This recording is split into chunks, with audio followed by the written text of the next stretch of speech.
হয় আজি সদৌ অসম গোৰ্খা ছাত্ৰ সন্থা সাপেঘাটী আঞ্চলিক সমিতি অন্তৰ্গত বিষ্ণুপুৰ গাঁৱৰ বিশেষকৈ গোৰ্খা নাৰী পৰিষদৰ আজি শাখা সমিতি আজি ইতিমধ্যে আমি গঠন কৰিলোঁ আৰু বিশেষকৈ বিষ্ণুপুৰ এই অঞ্চলত এই গাঁৱত বহুতো আমাৰ গোৰ্খা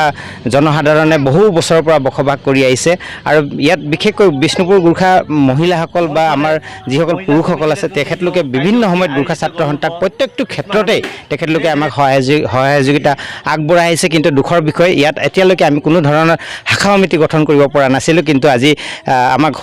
আমি সুখ অনুভৱ কৰিছোঁ কিয়নো আজি বিশেষকৈ এই অঞ্চলৰ অৰ্থাৎ এই গাঁৱৰ মহিলাসকলে নিজে ইচ্ছা প্ৰকাশ কৰিছে যে গোৰ্খা ছাত্ৰ সন্থা অথবা গোৰ্খা নাৰী পৰিষদৰ একোখন শাখা সমিতি ইয়াত গঠন হ'ব লাগে বুলি তেখেতলোকে আমাক এপ্ৰ'চ কৰাৰ কাৰণে আমি আজি এখনি শাখা সমিতি ইতিমধ্যে গঠন কৰিলোঁ আৰু শাখা সমিতিৰ সভানেত্ৰী হিচাপে গীতা প্ৰধান আৰু মূল সম্পাদিকা হিচাপে পূৰ্ণিমা নেওৰক আমি দায়িত্ব অৰ্পণ কৰি এক শক্তিশালী শাখা সমিতি ইতিমধ্যে আমি গঠন কৰিছোঁ আৰু এই অনুষ্ঠানতে বিশেষকৈ আমাৰ গোৰ্খা ছাত্ৰ সন্থাৰ জিলা শিক্ষা সম্পাদক বিকি প্ৰধানৰ লগতে ইয়াৰ জ্যেষ্ঠ আমাৰ প্ৰাক্তন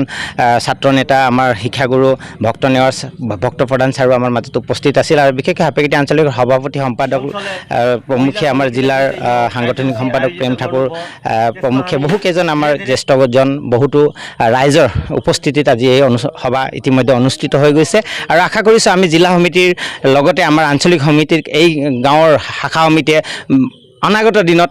গোৰ্খা ছাত্ৰ সন্থাক প্ৰত্যেকটো ক্ষেত্ৰতে তেখেতলোকে সহযোগিতা আগবঢ়াব আৰু এক সুন্দৰ শাখা সমিতি ইতিমধ্যে গঠন হৈছে আৰু এই শাখা সমিতি সফলতা লাভ কৰক আমি বিশেষকৈ জিলা সমিতিৰ তৰফৰ পৰা সেয়াই আশা কৰিছোঁ सर्वप्रथम म साङ्बादिक बन्धुहरूलाई धन्यवाद दिन चाहन्छु र आज अखिल असम गोर्खा छात्र सङ्घ सापेघाटी आञ्चलिकको अन्तर्गत आज विष्णुपुर भन्ने गाउँमा आएर हामीले गोर्खा नारी परिषद हालैमा हाम्रो गोर्खा नारी परिषद शाखा समिति हालैमा हामीले गठन गरिसकेको छु र गोर्खा नारी परिषद शाखा समितिको सभानेत्री गीता प्रधान र मूल सचिवको रूपमा पूर्णिमा प्रधान ज्यूलाई हामीले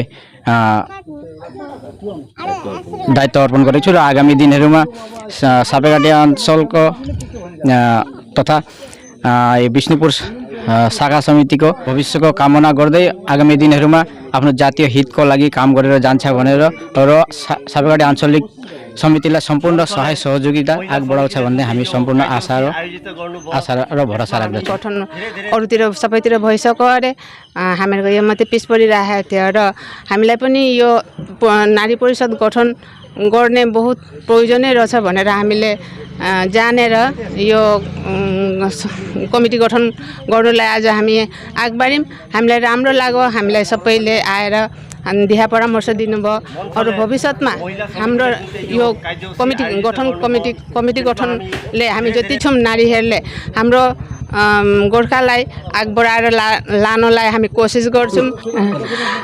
भविष्य आउँदो दिनहरूमा हामी जातिको हितको लागि आफ्नो गोर्खाको हितको लागि हामी काम गरेर जान्छौँ भनेर हामी प्रतिश्रुति दिँदैछौँ।